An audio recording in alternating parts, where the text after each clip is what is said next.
জয় হিন্দ, জয় Bharat. Dear viewers, আপনারা জানেন যে ভারতের গোয়েন্দা সংস্থা র সম্পর্কে আমি আস্ত একটা ভিডিও বানিয়েছি। সেখানে আমি রয়ের প্রতিষ্ঠার ইতিহাস, রয়ের সাফল্যের ইতিহাস, এর সব কিছুই খুব সহজভাবে ব্যাখ্যা করে বলেছি। আর আজকের এই ভিডিওটা হলো ওই ভিডিওরই পার্ট 2 ভিডিও। এই ভিডিওটাতে আমি ব্যাখ্যা করে বলবো যে কোনো একটা দেশের অভ্যন্তরে ভারতের গোয়েন্দা সংস্থা র কিভাবে কাজ করে। আর এক্সাম্পল হিসাবে আমি বাংলাদেশের উদাহরণ নেব, মানে বাংলাদেশের অভ্যন্তরে দীর্ঘ সময় ধরে র কিভাবে কাজ করে আসছে, কারা কারা বাংলাদেশে রয়ের এজেন্ট হিসেবে কাজ করছে, সবটাই কিন্তু এই ভিডিওটাতে আমরা জানবো। তবে শুরুর আগে একটা ডিসক্লেমার দিয়ে দিই যে ইউটিউবের মতো প্রকাশ্য প্ল্যাটফর্মে যতটুকু বলা যায় আমি ততটুকুই বলবো। আশা করি আমার বাধ্যবাধকতাটা আপনারা বুঝবেন। তবে বাংলাদেশের অভ্যন্তরে র কিভাবে কাজ করে এটা বুঝতে আমরা পুরো বিষয়টাকে দুটো চ্যাপ্টারে ভেঙে আলোচনা করব। প্রথম চ্যাপ্টারে আমরা জানবো যে র আসলে কিভাবে কাজ করে, মানে র এর অপারেশনাল স্ট্রাকচারটা আসলে কিরকম, এবং দ্বিতীয় চ্যাপ্টারে আমরা জানবো যে বাংলাদেশে র এর অপারেশন কিভাবে চলে, মানে বাংলাদেশের অভ্যন্তরে র এর গতিবিধি কিভাবে হয় এবং বাংলাদেশে র এর এজেন্ট কারা কারা। তো চলুন প্রথম চ্যাপ্টারে র এর অপারেশনাল স্ট্রাকচারটা একটু ভালো করে বুঝে নিই। দেখুন, ভারতের এক্সটার্নাল ইন্টেলিজেন্স এজেন্সি র এর ফুল ফর্ম হলো রিসার্চ অ্যান্ড অ্যানালিসিস উইংস। এটা একটা সরকারি সংস্থা। আরো একটু খুলে বললে এটা পিএমও বা প্রাইম মিনিস্টার অফিসের অধীনে কাজ করে এরকম একটা সরকারি সংস্থা। তবে যেহেতু এটা একটা সিক্রেট এজেন্সি, তাই এই সংস্থায় কি ধরনের মানুষ কাজ করেন, কিভাবে কাজ করেন, এগুলো নিয়ে কিন্তু প্রায়শই মানুষের মনে অনেক প্রশ্ন, অনেক সন্দেহ থাকে। কারণ একজন সাধারণ মানুষ কিন্তু সারা জীবনে ভারতে প্রায় সব ধরনের সরকারি চাকরিতে চাকরিরত মানুষদেরকে দেখেছেন, কিন্তু কখনো কেউ কিন্তু রয়ে কাজ করছে এরকম মানুষজনকে দেখেননি। অতএব খুব স্বাভাবিকভাবে মানুষের মনে প্রশ্ন থাকে, এই যে র এর এজেন্ট কারা, কোথায় তাদের অফিস, এই রর এজেন্টরা কিভাবে রিক্রুটেড হয়, তারা কিভাবে অন্য দেশে যায় আর কিভাবে কাজ করে।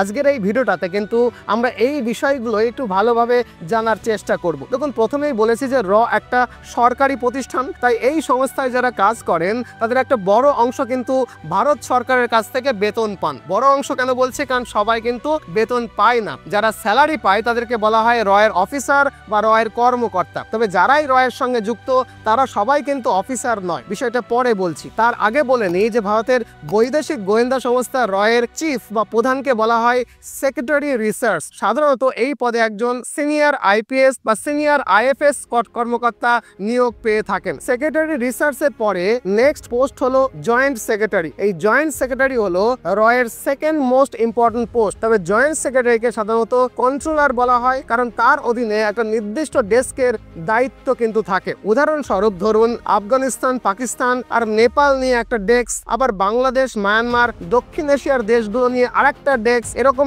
এক একটা ডেস্কের দায়িত্বে একজন জয়েন্ট সেক্রেটারি স্তরের অফিসার কিন্তু দায়িত্বপ্রাপ্ত থাকেন। আর এই কারণেই তাকে বলা হয় কন্ট্রোলার, কারণ তিনি এই ডেস্কের সমস্ত কার্যকলাপের উপরে নিয়ন্ত্রণ এবং তত্ত্বাবধান করেন। আবার একজন জয়েন্ট সেক্রেটারি অধীনে কয়েকজন প্রধান অফিসার থাকেন, যাদেরকে বলা হয় কেস অফিসার বা হ্যান্ডেলিং অফিসার। একজন কেস অফিসার বা হ্যান্ডেলিং অফিসার একটা ডেস্কের অধীনে একটা বিভাগের দায়িত্বপ্রাপ্ত হন। ধরুন, একজন জয়েন্ট সেক্রেটারির দায়িত্ব হলো সাউথ ইস্ট এশিয়া। এবার এর মধ্যে বাংলাদেশের দায়িত্বে একজন কেস অফিসার বা হ্যান্ডেলিং অফিসার থাকবেন। এই কেস অফিসার বা হ্যান্ডেলিং অফিসার কিন্তু ভারত সরকারের কাছ থেকে নিয়মিত স্যালারি পান, মানে কিন্তু ইনি একজন রয়ের কর্মকর্তা। এবার একজন হ্যান্ডেলিং অফিসার তার অঞ্চলে, মানে দেশে, ধরুন বাংলাদেশে কাজ করার জন্য এজেন্টকে নিয়োগ করবে। অর্থাৎ একজন কেস অফিসার বা হ্যান্ডেলিং অফিসারের কাজ হলো এজেন্টদেরকে নিয়োগ করা, তাদেরকে পরিচালনা করা এবং মোস্ট ইম্পর্টেন্টলি সেই এজেন্টদেরকে নিয়ন্ত্রণে রাখা। এবার আপনি নিশ্চয়ই জানতে চাইবেন যে এই এজেন্ট আসলে কারা। দেখুন, এজেন্ট সেই ব্যক্তি যে সাধারণত সেই এলাকারই একজন নাগরিক, এবং একজন এজেন্ট কিন্তু কখনোই রয়ের একজন সরকারি অফিসার নয়। এরা কোনো না কোনো কারণে রয়ের সঙ্গে কাজ করে, আর এই কারণ বিভিন্ন বিষয়ের উপরে কিন্তু নির্ভর করে। কখনো এটা টাকা হতে পারে, কখনো এটা কোনো আদর্শ হতে পারে, বা কখনো অন্য কোনো মোটিভেশন থাকতে পারে, বা কখনো কোনো পার্সোনাল ইগো বা পার্সোনাল অ্যাম্বিশনও কিন্তু হতে পারে। এখন কোন এজেন্ট কি মোটিভেশন নিয়ে কাজ করবে সেটা বুঝে নেওয়ার কাজ কিন্তু কেস অফিসার বা হ্যান্ডেলিং অফিসারের, মানে যিনি এই এজেন্টদেরকে নিয়োগ করেন তার। তবে এজেন্টদের এই মোটিভেশন বুঝে নেওয়ার জন্য রয়ের অভ্যন্তরে একটা বিভাগ আছে যার নাম বিহেভিয়ারাল অ্যাক্টিভিটি ব্রাঞ্চ বা বিএবি। বিহেভিয়ারাল অ্যাক্টিভিটি শাখাটি প্রধানত কেস অফিসারকে সাহায্য করার জন্যই তৈরি, যাতে করে প্রতিটা কেস অফিসার বা হ্যান্ডেলিং অফিসার এজেন্টদের মোটিভেশনটা ঠিকঠাক করে বুঝতে পারে। মানে এজেন্টটা ভারতের জন্য কেন কাজ করতে চায়, তার প্রেরণা কি, সে কি টাকার জন্য কাজ করছে, নাকি অন্য কোনো আদর্শের জন্য কাজ করছে,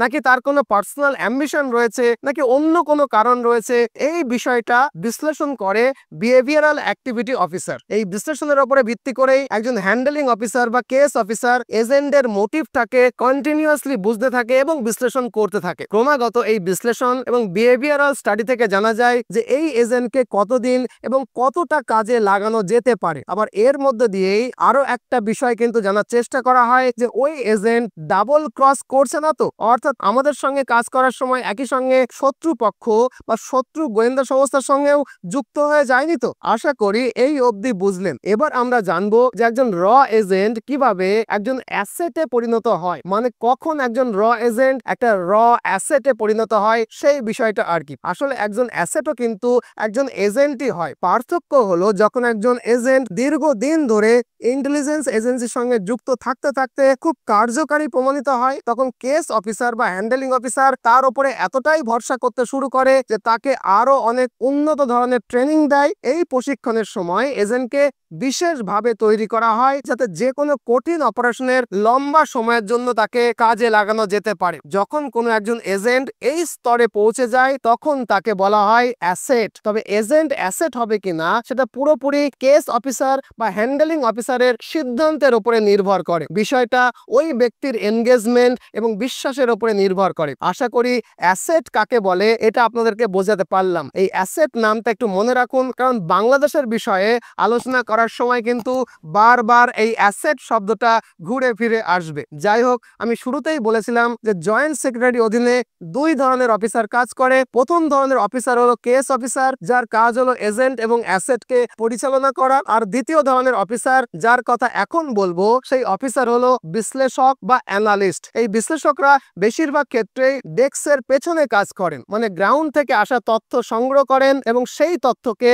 আগের ইন্টেলিজেন্স রেকর্ডের সঙ্গে মেলান এবং বিশ্লেষণ করেন। সবচেয়ে গুরুত্বপূর্ণ হলো একজন বিশ্লেষক বা অ্যানালিস্ট কেস অফিসারের সাথে মিলে একটা ইন্টেলিজেন্স এস্টিমেট, যেটাকে আইই বলে, সেই আইই তৈরি করেন। এই আইইটাকে জয়েন্ট সেক্রেটারিকে প্রদান করা হয় এবং জয়েন্ট সেক্রেটারি এটাকে রিপোর্ট করে সেক্রেটারি রিসার্চ বা সেক্রেটারি আর কে। এরপরে সেক্রেটারি আর মানে সেক্রেটারি রিসার্চ এই সব ইন্টেলিজেন্সকে বিশ্লেষণ করে ফাইনালি ন্যাশনাল সিকিউরিটি অ্যাডভাইজারকে রিপোর্ট করেন। বর্তমানে এই পদে আছেন অজিত দোভাল। যাই হোক, এরপরে ন্যাশনাল সিকিউরিটি অ্যাডভাইজার এই সমস্ত ইন্টেলিজেন্সের তথ্য পিএম বা প্রধানমন্ত্রীকে জানায়। তো এই হলো রয়ের অপারেশনাল স্ট্রাকচার। আশা করি আপনারা বুঝলেন। তো চলুন এবার সেকেন্ড চ্যাপ্টারে আমরা আলোচনা করি যে বাংলাদেশে এই অপারেশনাল স্ট্রাকচারটা কিভাবে কাজ করে। দেখুন, পৃথিবীর সব দেশের মতোই বাংলাদেশেও আমাদের এজেন্ট এবং অ্যাসেট দুই কিন্তু আছে। তবে আমার পক্ষে সরাসরি এদের কারোর নাম মুখে আনা সম্ভব নয়, তবে আকারে ইঙ্গিতে সবটাই বলে দেবো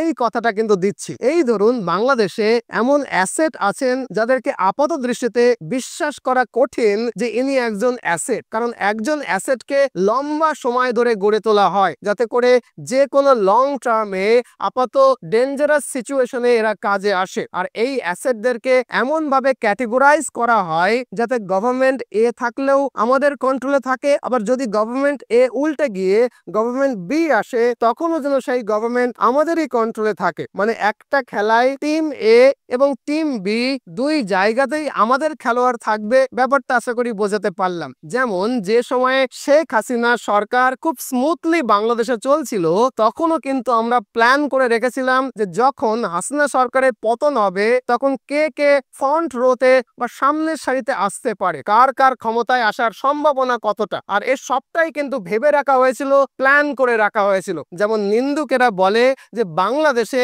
বর্তমানে একজন প্রভাবশালী উপদেষ্টা নাকি আমাদের অ্যাসেট, যাকে দীর্ঘ সময় ধরে গড়ে তোলা হয়েছে। ইনি একজন অধ্যাপক। উপদেষ্টা পদে নিযুক্ত হওয়ার পরে প্রাথমিকভাবে কঠোর ভারত বিরোধিতা করতে শুরু করে, তারপরে একটু আড়ালে থাকতে শুরু করেন, আর তারপরে সময় নিয়ে ধৈর্য ধরে উপদেষ্টা মণ্ডলীর বিভিন্ন পদে একে একে আমাদের পক্ষের লোকজনকে নিয়ে আসতে শুরু করেন, যাতে করে মাথার ওপরে মিয়া ইউনূস থাকলেও পুরো সিস্টেমটাই আমাদের কন্ট্রোলে থাকে। আমি কার দিকে ইঙ্গিত করছি আশা করি বুঝতে পেরেছেন। যাই হোক, শুধু এটুকু বলি, যা কিছু আমরা চোখে দেখি তার সবটাই সত্যি নাও হতে পারে। এমনও তো হতে পারে যেটা আমাদেরকে দেখানো হচ্ছে আমরা ঠিক সেরকমটাই দেখছি। যেমন একটা এক্সাম্পল দিয়ে বলি, ইউনূস সরকার ক্ষমতায় আসার পর রোজ তারা হাসিনাকে ফেরত চাইতো। পতিত স্বৈরাচার শেখ হাসিনাকেও আমরা ভারতের কাছ থেকে ফেরত চাইব। অথচ 1 মাস হলো আর চাইছে না। মানে এই 1 মাসে